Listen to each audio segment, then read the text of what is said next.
Number one business and self-development podcast, Connected Minds podcast. Uber Ghana launch. After all, things that you've done, where did the launching of Uber Ghana come in? So the launch of Uber Ghana came in, started from when I was in London. When I had the education vision or mindset, I also had an idea for transportation. So I decided to bring taxis together. So I started a company called Blah Blah Taxi. And the goal was to bring enough taxis into Ghana from Europe.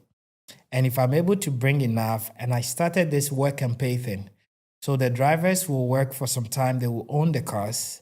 But then after they've owned the cars, I don't get any revenue. But the next thing is to connect them together because now they have a good quality car, right? That is neat, that people need. So then I can bring them together and connect them to the market. And this was my idea. So I pitched it to a professor who was American. By then, I don't know if Uber was even in London. And then he asked me, have you heard of the company called Uber? And I said, no. And it's like, you should look them up. They are doing something like that. So I was like, okay. So I think I did, but fast forward, I was just bringing my car. So I brought maybe almost 20 cars to Ghana whilst I was studying in London.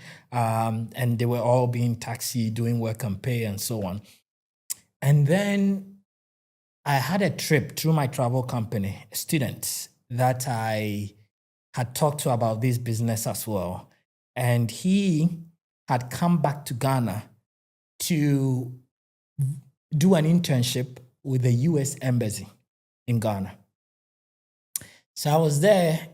He reached out and said, hey, I was at the office today and I heard Uber is coming to Ghana. So I've just recommended you to them because I think it's very similar to what you're trying to do. I was like, really? It's like, yeah. So there I got an email saying you've been recommended. Send us this and this and this. So I sent everything that I've got. And then there was an interview schedule.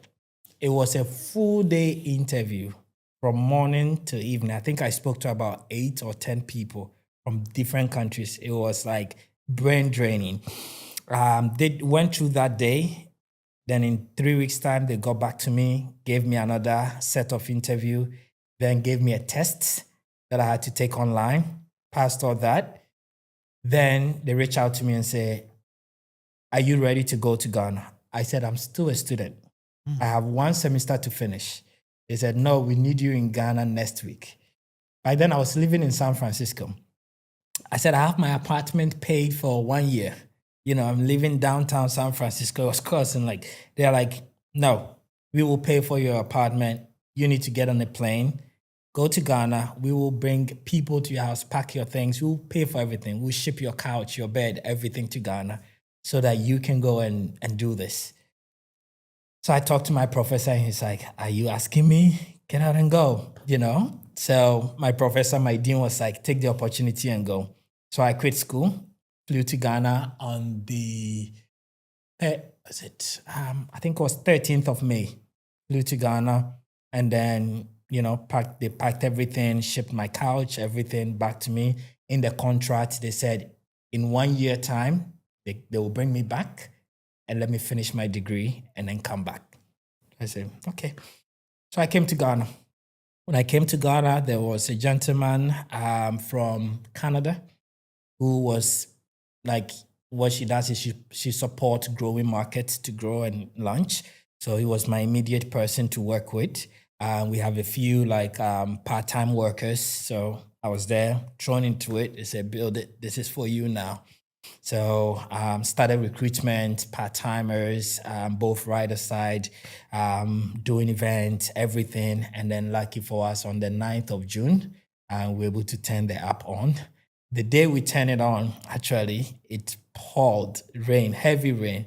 Our whole office was flooded. The gutter in front of office was flooded to my belly button. And the drivers were stuck at the end of it. Every driver from Uber who was there from day one will testify to this.